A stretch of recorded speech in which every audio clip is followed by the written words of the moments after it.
Hi friends, welcome back to my channel. ಇವತ್ತಿನ ವಿಡಿಯೋದಲ್ಲಿ without beads ಯಾವುದೇ ರೀತಿಯ ಬೀಡ್ಸ್ ಬಳಸದೆ ಒಂದು ಡಿಸೈನ್ ಹೇಳ್ಕೊಡ್ತಾ ಇದ್ದೀನಿ. ಈ ಬೀಡ್ಸ್ ಕಲರ್ ಹೋಗುತ್ತೆ ಅಂತ ಕೆಲವೊಂದು ಕಂಪ್ಲೇಂಟ್ಸ್ ಬರುತ್ತೆ. ಅದಕ್ಕೋಸ್ಕರ ಬೀಡ್ಸೇ ಬಳಸದೆ ಈ ರೀತಿಯಾದ ಡಿಸೈನ್ ನಿಮ್ಮ ಸೀರೆಗೆ ನೀವು ಟ್ರೈ ಮಾಡ್ಬೋದು. ಇದು ತುಂಬ ಚೆನ್ನಾಗಿ ಬರುತ್ತೆ. ವಿತೌಟ್ ಕುಚ್ಚು ಸಹ ಇದು ತುಂಬ ಚೆನ್ನಾಗಿರುತ್ತೆ. ನಾನು ವಿತೌಟ್ ಕುಚ್ಚನ್ನು ಈ ಡಿಸೈನಲ್ಲಿ ಹೇಳ್ಕೊಡ್ತಾ ಇದ್ದೀನಿ. ನೀವು ಒಂದು ಹೊಸ ರೀತಿಯ ಡಿಸೈನ್ನ ಕಲಿಬೋದು ಅಂತ ಹೇಳ್ತಾ ಇನ್ನು ಯಾರೆಲ್ಲ ಹೊಸಬ್ರು ನನ್ನ ಚಾನಲ್ನ ಸಬ್ಸ್ಕ್ರೈಬ್ ಮಾಡದೆ ನೋಡ್ತಿದ್ರೆ ಈಗಲೇ ಸಬ್ಸ್ಕ್ರೈಬ್ ಮಾಡ್ಕೊಂಡು ಪಕ್ಕದಲ್ಲಿರೋ ಬೆಲ್ ಐಕಾನ್ ಮೇಲೆ ಕ್ಲಿಕ್ ಮಾಡಿ ಆಲ್ ಆಪ್ಷನ್ಸ್ನ ಸೆಲೆಕ್ಟ್ ಮಾಡ್ಕೊಳ್ಳಿ. ನಾನು ವಿಡಿಯೋ ಅಪ್ಲೋಡ್ ಮಾಡಿದಾಗೆಲ್ಲ ನಿಮಗೆ ನೋಟಿಫಿಕೇಶನ್ಸ್ ಬರ್ತಾ ಇರುತ್ತೆ. ನೀವೇ ಫಸ್ಟ್ ವಿಡಿಯೋನ ನೋಡ್ಬೋದು. ಬನ್ನಿ, ನಾನು 6 ಸಿಲ್ಕ್ ಥ್ರೆಡ್ ದಾರಾನ 10.075 mm ಕ್ರೋಶನ ಯೂಸ್ ಮಾಡ್ತಿದ್ದೀನಿ. ಮೊದಲಿಗೆ ನೋಡಿ, ಕ್ರೋಶನ ಈ ರೀತಿಯಾಗಿ ಬಟ್ಟೆ ಒಳಗೆ ಸೇರಿಸಿ ಥ್ರೆಡ್ಡನ್ನು ಹೊರಗಡೆ ಎಳ್ಕೊಂಡು ಲಾಕ್ ಮಾಡ್ಕೊಳ್ತಾನೆ. ಲಾಕ್ ಮಾಡಿದಾದ್ಮೇಲೆ ಮತ್ತೆ ಪಕ್ಕದಲ್ಲೇ ಇನ್ನೂ ಒಂದು ಸಿಂಗಲ್ ಕ್ರೋಶೆ ಮಾಡ್ಕೊಳ್ತಾ ಇದ್ದೀನಿ. ಮತ್ತೆ ಇನ್ನೂ ಒಂದು ಟೋಟಲಿ ನಾನಿಲ್ಲಿ 3 ಸಿಂಗಲ್ ಕ್ರೋಶೆಟ್ಸ್ನ ಮಾಡ್ಕೊಳ್ತಾ ಇದ್ದೀನಿ. ಮಾಡ್ಕೊಂಡಿದ್ದಾದ್ಮೇಲೆ ಈಗ ನಾನು 3 ಚೈನ್ಸ್ ಹಾಕ್ಕೊಳ್ತಾ ಇದ್ದೀನಿ. 1 2 3 ಚೈನ್ಸನ್ನು ಹಾಕ್ಕೊಂಡು ಈಗ ಕ್ರೋಶ ಮೇಲಿಂದ ಥ್ರೆಡ್ಡನ್ನು ತಗೊಂಡು ಈ ರೀತಿಯಾಗಿ ಸ್ಲ್ಯಾಂಟಿಂಗ್ ಆಗಿಟ್ಟು ನಾನು ಒಂದು ಕಂಬನ ಮಾಡ್ಕೊಳ್ತಾ ಇದ್ದೀನಿ. ಥ್ರೆಡ್ಡನ್ನು ಹೊರಗಡೆ ಎಳೆದು ಫಸ್ಟ್ 2 ಲೂಪ್ಸು ಮತ್ತೆ 2 ಲೂಪ್ಸು 1 ಮಾಡಿಕೊಂಡ್ರೆ ಒಂದು ಕಂಬ ಆಗುತ್ತೆ. ಈ ರೀತಿಯಾಗಿ ಒಂದು ಕಂಬ ಮಾಡ್ಕೊಂಡಿದ್ದಾದ್ಮೇಲೆ ನಾನಿಲ್ಲಿ 2 ಚೈನ್ಸ್ ಹಾಕ್ಕೊಳ್ತಾ ಇದ್ದೀನಿ. ತುಂಬ ಈಸಿ ಆಗಿರುತ್ತೆ. ಸ್ಕಿಪ್ ಮಾಡದೆ ಪೂರ್ತಿ ವಿಡಿಯೋನ ನೋಡಿ. 2 ಚೈನ್ಸ್ ಹಾಕ್ಕೊಂಡಿದ್ದಾದ್ಮೇಲೆ ಕ್ರೋಶ ಮೇಲಿಂದ ಥ್ರೆಡ್ನ ತಗೊಂಡು ಏನು ನಾನು ಕಂಬ ಮಾಡ್ಕೊಂಡಿದ್ದೀನಿ ಅದನ್ನು ಬೇಸ್ ಲೈನ್ ಮಾಡಿಕೊಂಡು ಕಂಬಗಳನ್ನ ಮಾಡ್ಕೊಳ್ತಾ ಬರಬೇಕು. ಕ್ರೋಶ ಮೇಲಿಂದ ಥ್ರೆಡ್ನ ತಗೊಂಡು ಈ ಕಂಬದಿಂದ ಹೊರಗಡೆ ಎಳೆದು ಫಸ್ಟ್ 2 ಲೂಪ್ಸು ಮತ್ತು 2 ಲೂಪ್ಸು 1 ಮಾಡಿಕೊಂಡ್ರೆ ಒಂದು ಕಂಬ ಆಗುತ್ತೆ. ಇದೇ ರೀತಿ ನಾನು ಈ ಎಷ್ಟು ಕಂಬಗಳು ಬರುತ್ತೋ ಅಷ್ಟು ಕಂಬಗಳನ್ನ ಈ ಫಸ್ಟ್ ಕಂಬ ಸುತ್ತ ಮಾಡ್ಕೊಬಿಡ್ತೀನಿ ಪೂರ್ತಿ. ನೆಕ್ಸ್ಟ್ ನಾವು ಡಿಸೈನ್ ಕಂಟಿನ್ಯೂ ಮಾಡ್ತಾ ಮಾಡ್ತಾ ಫಸ್ಟ್ ಸ್ಟಾರ್ಟಿಂಗ್ ಎಷ್ಟು ಕಂಬಗಳು ಹಾಕ್ಕೊಂಡಿದ್ವೋ ಈ ಸ್ಲ್ಯಾಂಟಿಂಗ್ ಆರ್ಚಿಗೆ ಅಷ್ಟು ಕಂಬಗಳನ್ನ ನೆಕ್ಸ್ಟ್ ಎಲ್ಲ ನಾವು ಹಾಕ್ಕೊಳ್ತಾ ಹೋಗ್ಬೇಕು. ಈ ರೀತಿಯಾಗಿ 1 2 3 4 5 6 ಆಗಿದೆ. ಈಗ ಕ್ರೋಶ ಮೇಲಿಂದ ಥ್ರೆಡ್ನ ತಗೊಂಡು ಕಂಬದಿಂದ ಹೊರಗಡೆ ಎಳೆದು ಫಸ್ಟ್ 2 ಲೂಪ್ಸು ಮತ್ತು 2 ಲೂಪ್ಸು 1 ಮಾಡಿಕೊಂಡ್ರೆ ಈ ರೀತಿಯಾಗಿ ಒಂದು ಕಂಬ ಬರುತ್ತೆ.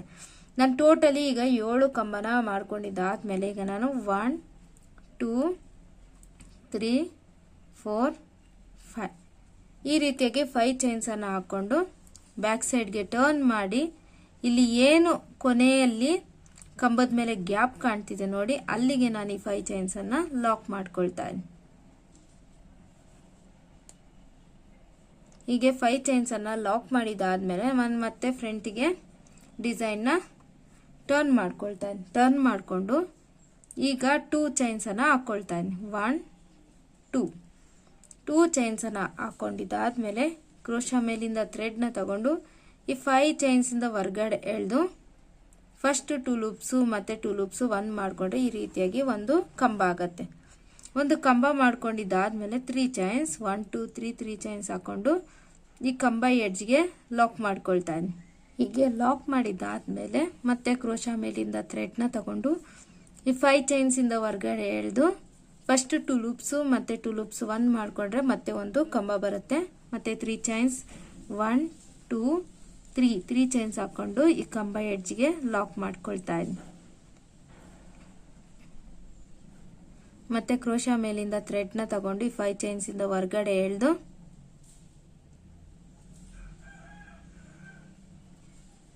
ಫಸ್ಟ್ 2 ಲೂಪ್ಸು ಮತ್ತೆ 2 ಲೂಪ್ಸು 1 ಮಾಡಿಕೊಂಡ್ರೆ ಈ ರೀತಿಯಾಗಿ ಒಂದು ಕಂಬ ಆಗುತ್ತೆ.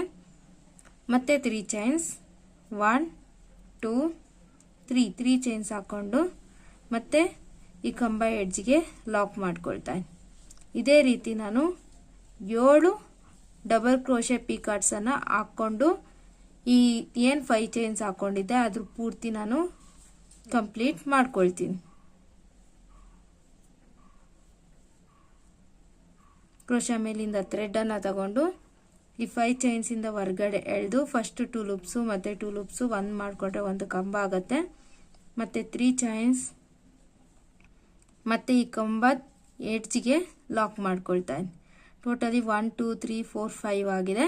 ಇನ್ನು 2 ನಾವು ಹಾಕ್ಕೋಬೇಕು. ಕ್ರೋಶ ಮೇಲಿಂದ ಥ್ರೆಡ್ನ ತಗೊಂಡು ಈ 5 ಚೈನ್ಸಿಂದ ಹೊರಗಡೆ ಎಳೆದು ಫಸ್ಟ್ 2 ಲೂಪ್ಸು ಮತ್ತು 2 ಲೂಪ್ಸು 1 ಮಾಡಿಕೊಂಡ್ರೆ ಒಂದು ಕಂಬ ಆಗುತ್ತೆ. ಮತ್ತು 3 ಚೈನ್ಸ್ ಮತ್ತು ಎಂಡ್ಗೆ ಲಾಕ್ ಮಾಡ್ಕೊಳ್ತಾ ಇದ್ದೀನಿ. ಇದೇ ರೀತಿ ನಾನು ಫೈನಲ್ ಆಗಿ 7ನೇ ಕಂಬನ ಮಾಡ್ಕೊಳ್ತಾ ಇದ್ದೀನಿ. 3 ಚೈನ್ಸ್ ಮತ್ತು ಇದಕ್ಕೆ ಎಡ್ಜ್ಗೆ ಲಾಕ್ ಮಾಡ್ಕೊಂಡಾದ್ಮೇಲೆ ಇದು ಕಂಪ್ಲೀಟ್ ಫಿನಿಶ್ ಆಗುತ್ತೆ ನೋಡಿ. ಈ ರೀತಿಯಾಗಿ ಒಂದು ಫ್ಲವರ್ ಬೇಸ್ ಥರ ಕ್ರಿಯೇಟ್ ಆಗುತ್ತೆ. ನೆಕ್ಸ್ಟ್ ಅದನ್ನು ಈ ರೀತಿಯಾಗಿ ಸ್ಟ್ರೈಟಾಗಿಟ್ಟು ಎಲ್ಲಿ ಸರಿಯಾಗಿ ಬರುತ್ತೋ ಅಲ್ಲಿ ಸರಿಯಾಗಿ ಲಾಕ್ ಮಾಡ್ಕೊಳ್ತಾ ಇದ್ದೀನಿ. ಲಾಕ್ ಮಾಡಿದಾಗ ನೋಡಿ ಈ ರೀತಿಯಾಗಿ ಡಿಫ್ರೆಂಟ್ ಆಗಿರೋ ಒಂದು ಡಿಸೈನ್ ಅಂತೂ ತುಂಬ ಚೆನ್ನಾಗಿ without tassels without beads ready ಆಗಿದೆ. ನೆಕ್ಸ್ಟ್ ನಾವೇನು ಮಾಡ್ಕೋಬೇಕಂದ್ರೆ ಇದೇ ರೀತಿ ನಾನು 2 ಟೈಮ್ಸ್ ಸ್ಟಾರ್ಟಿಂಗಲ್ಲಿ ನಾನು 2 ಟೈಮ್ಸ್ ಲಾಕ್ ಮಾಡ್ಕೊಂಡಿದ್ದೆ. ಇಲ್ಲಿನೂ ಅಷ್ಟೇ 2 ಟೈಮ್ಸ್ ಲಾಕ್ ಮಾಡ್ಕೊಳ್ಳಿ. ಈ ರೀತಿಯಾಗಿ ಬರುತ್ತೆ ಡಿಸೈನು. ಮತ್ತು ನಿಮ್ಗೆ ಏನಾದರೂ ಕುಚ್ಚಾಕೋದ ಗ್ಯಾಪ್ ಬೇಕಂದ್ರೆ ಇಲ್ಲಿ 3 ಚೈನ್ಸ್ ಹಾಕ್ಕೊಂಡು ಮತ್ತೆ 3 ಸಿಂಗಲ್ ಕ್ರೋಶೆಟ್ಸ್ 3 ಚೈನ್ಸ್ ಮತ್ತೆ ಸ್ಲ್ಯಾಂಟಿಂಗ್ ಆಗಿ ಒಂದು ಕಂಬ 2 ಚೈನ್ಸ್ 7 ಈ ಕಂಬಗೆ 7 ಕಂಬನ ಮಾಡ್ಕೊಂಡಿದ್ದಾದ್ಮೇಲೆ 5 ಚೈನ್ಸ್ ಅನ್ನು ಹಾಕೊಂಡು ಬ್ಯಾಕ್ ಸೈಡ್ಗೆ ಟರ್ನ್ ಮಾಡಿ ಲಾಕ್ ಮಾಡಿಕೊಂಡು ಮತ್ತೆ ಫ್ರಂಟ್ಗೆ ಟರ್ನ್ ಮಾಡಿ 2 ಚೈನ್ಸ್ ಹಾಕೊಂಡು ಒಂದು ಕಂಬ ಪೀಕಾಟ್. ಇದೇ ರೀತಿ ಈ 5 ಚೈನ್ಸ್ಗೆ 7 ಕಂಬ ಪೀಕಾಟ್ ಮಾಡಿಕೊಂಡು ಈ ಲಾಕ್ ಮಾಡ್ಕೊಳ್ತಾ ಪೂರ್ತಿ ಡಿಸೈನ್ನ ನಾವು ಕಂಪ್ಲೀಟ್ ಮಾಡ್ಕೋಬೇಕು. ನೋಡಿ ಫ್ರೆಂಡ್ಸ್, ನಾನು ಇನ್ನೂ 2-3 ಕಂಟಿನ್ಯೂಸ್ ಆಗಿ ಹಾಕೊಂಡಿದ್ದೀನಿ. ಈ ರೀತಿಯಾಗಿ ಡಿಫ್ರೆಂಟ್ ಆಗಿ ತುಂಬ ಚೆನ್ನಾಗಿ ಡಿಸೈನ್ ಅಂತೂ ಬರುತ್ತೆ. ನೀವು ಕಂಬ ಬೇಕಂದ್ರೆ ಇಲ್ಲಿ ಮಧ್ಯದಲ್ಲಿ ಕಂಬಗಳಿಗೆ ಚೈನ್ಸ್ ಹಾಕೊಳ್ತಾ ಹೋಗ್ಬೇಕು. ಬಟ್ ಇದು ಇದು ಕುಚ್ಚು ಕಟ್ಟೋದಕ್ಕಿಂತ ಇದೇ ರೀತಿ ನನಗೆ ಚೆನ್ನಾಗಿ ಕಾಣಿಸ್ತಾ ಇದೆ. ನೀವೂ ಸಹ ಇಷ್ಟ ಆಗಿದ್ರೆ ಈ ಡಿಸೈನ್ನ ನೀವು ಟ್ರೈ ಮಾಡಿ ನಿಮ್ಮ ಸೀರೆಗೆ ಅಂತ ಹೇಳ್ತಾ, ಹಾಗೆ ಲೈಕ್ ಮಾಡಿ, ಹೇಗಿದೆ ಅಂತ ಡಿಸೈನ್ನ ಕಮೆಂಟ್ ಮಾಡಿ, ಶೇರ್ ಮಾಡಿ. ಇನ್ನೂ ಯಾರೆಲ್ಲ ಹೊಸಬ್ರು ನನ್ನ ಚಾನಲ್ನ ಸಬ್ಸ್ಕ್ರೈಬ್ ಮಾಡಿದೆ ನೋಡ್ತಿದ್ರೆ ಈಗಲೇ ಸಬ್ಸ್ಕ್ರೈಬ್ ಮಾಡ್ಕೊಳ್ಳಿ ಅಂತ ಹೇಳಿ ನಾನು ನೆಕ್ಸ್ಟ್ ವಿಡಿಯೋದಲ್ಲಿ ಸಿಗ್ತೀನಿ. ಅಲ್ಲಿವರೆಗೂ thank you for watching. Have a nice day. Bye bye.